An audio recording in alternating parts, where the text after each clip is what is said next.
मंडळी, सगळ्यात अगोदर गेल्या काही दिवसातल्या घडामोडी सांगतो. सोनम वांगचुक उपोषणाला बसले. त्यांचं उपोषण सुरू झालं. त्यानंतर 20 दिवस उलटून गेल्यावर सोनम वांगचुक यांना उचलून हॉस्पिटलमध्ये नेण्यात आलं. नंतर सीजेपीचं विद्यार्थ्यांसाठीचं आंदोलन आणखी पेटू लागलं. संसद भवनावर विद्यार्थ्यांचा मोर्चा गेला. या मोर्चावर पोलिसांनी लाठीचार्ज केला आणि त्यानंतर हे आंदोलन इतकं चिघळलं की भाजप सरकार पूर्णपणे कोंडीत अडकलं. आता महाराष्ट्रातल्या घडामोडी बघूयात. जयंत पाटील यांनी फडणवीस यांची मध्यरात्री भेट घेतली. नंतर सुप्रिया सुळे यांनी डिलिमिटेशन कायद्याला दुरुस्ती कराल तर पाठिंबा देऊ असं पत्रकार परिषदेत स्पष्ट केलं. आणि आत्ताच्या घडीला केंद्रात आंदोलन चिघळलेल्या परिस्थितीत धर्मेंद्र प्रधान राजीनामा देतात की काय असं वाटायला लागलं. त्यात शरद पवार यांनी नरेंद्र मोदी यांची भेट घेतली. ही न्यूज बातम्यांमध्ये झळकू लागली. आता इथे एक संधी दिसते. ती संधी अशी की जर समजा धर्मेंद्र प्रधान यांनी राजीनामा दिलाच तर सुप्रिया सुळे शिक्षण मंत्री होऊ शकतात. अशी शक्यता नाकारून चालणार नाही. आजच्या व्हिडिओमध्ये आपण तेच बघूया की नेमकं काय कारण असू शकतं या भेटीचं.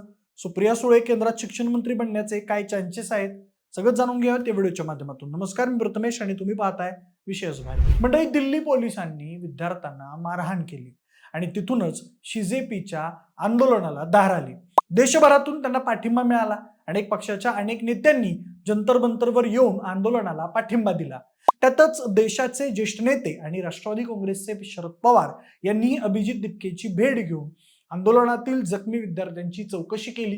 त्यानंतर राहुल गांधी यांनीही पंतप्रधान मोदी यांच्या निवासासमोर ठिय्या आंदोलन केलं. त्यात त्यांना अटक झाली आणि नंतर सुटकाही झाली. आता आज नेमकं काय होईल आणि आंदोलन कोणत्या दिशेला जाईल या दृष्टीने आजचा दिवस मोक्याचा होता. त्यातच आज सकाळी सकाळी बातमी आली की शरद पवार यांनी पंतप्रधान मोदी यांची त्यांच्या निवासस्थानी भेट घेतली. आता या मोक्याच्या क्षणी शरद पवार मोदींच्या भेटीला का गेले आणि इतकी तणावपूर्ण परिस्थिती असतानाही मोदींनी पवार साहेबांना भेटीसाठी वेळ कशी काय दिली असा प्रश्न पडणं साहजिक आहे. या प्रश्नाची उत्तर जाणून घेण्यासाठी आपल्याला गेले काही दिवस मागे जावं लागेल. आता गेल्या आठवड्यात महाराष्ट्रात एक बातमी होती की जयंत पाटील यांनी मध्यरात्री मुख्यमंत्री देवेंद्र फडणवीस यांची भेट घेतली होती.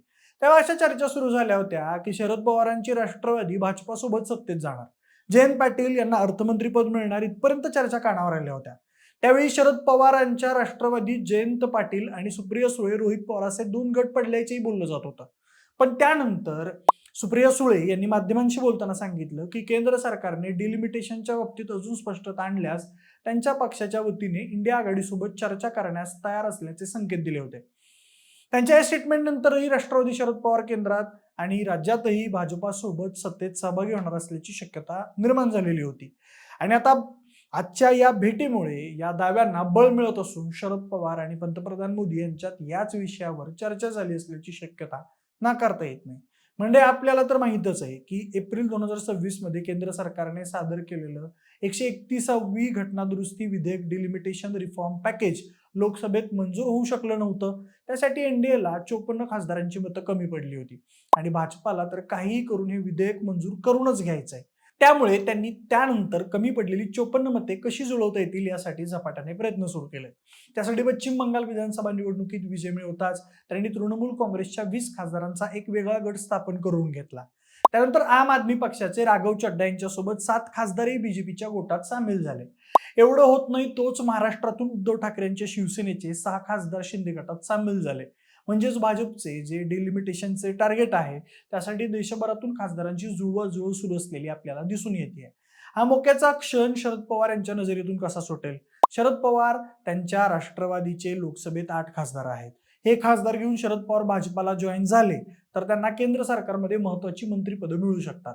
त्यातच आता दिल्लीत आंदोलन सुरू असल्यानं केंद्र सरकारवर शिक्षण मंत्री धर्मेंद्र प्रधान यांचा राजीनामा घेण्यासाठी दबाव निर्माण झालाय आणि यामुळे शरद पवार आणि मोदींच्या आजच्या भेटीला महत्व प्राप्त होत आहे. कारण शरद पवार जर केंद्रात सत्तेत सहभागी होणार असतील तर ते सुप्रिया सुळे यांच्यासाठी नक्कीच महत्वाच्या खात्याची मागणी करतील आणि योगायोगानं शिक्षण खातं रिकामी होण्याची वेळ आलेलीच आहे. तर सुप्रिया सुळे यांना शिक्षण मंत्री पद मिळण्याची शक्यता नाकारता येत नाही. सुप्रिया सुळे यांना अनेक वेळा संसदपटू खासदार म्हणून गौरवण्यात आलंय. तसेच एक सुशिक्षित महिला खासदार म्हणून त्यांना देशभर ओळखलं जातं. त्यांच्या या इमेजचा त्यांना तसेच केंद्र सरकारलाही फायदा होऊ शकतो आणि असं झाल्यास विद्यार्थ्यांची आणि विरोधी पक्षांची प्रमुख मागणी म्हणजेच प्रधान यांचा राजीनामाही पूर्ण होईल. त्यामुळे आंदोलनही शांत होईल आणि राजीनामा घेतला म्हणून इंडिया आघाडीही शांत होईल आणि शरद पवारांचा मनसुबाही साध्य होईल. अशी चर्चा आता सुरू झाली आहे. खरं तर मंडळी, शरद पवार यांना मुरब्बी राजकारणी म्हणून ओळखलं जातं. त्यामुळे त्यांच्या प्रत्येक हालचालीचे असे अनेक अर्थ लावले जाऊ शकतात. संकटात संधी शोधून तिचं सोनं करण्याचा शरद पवारांना ऑलरेडीच चांगला दांडगा अनुभव आहे. त्यामुळे हा फक्त एक अंदाज असला तरी पण असं होण्याची शक्यता अजिबात नाकारता येत नाही. बाकी मंडळी, तुम्हाला काय वाटतंय? शरद पवार आणि मोदी यांच्या भेटीत नेमकी काय चर्चा झाली असेल? आणि जर सुप्रिया सुळे यांना धर्मेंद्र प्रधान यांची जागा मिळू शकते का, याबद्दल तुमची मतं आम्हाला कमेंट बॉक्समध्ये नक्की कळवा. आणि सोबतच आपल्या विशेष भारीचे YouTube चॅनलला सबस्क्राईब करायला अजिबात विसरू नका. धन्यवाद.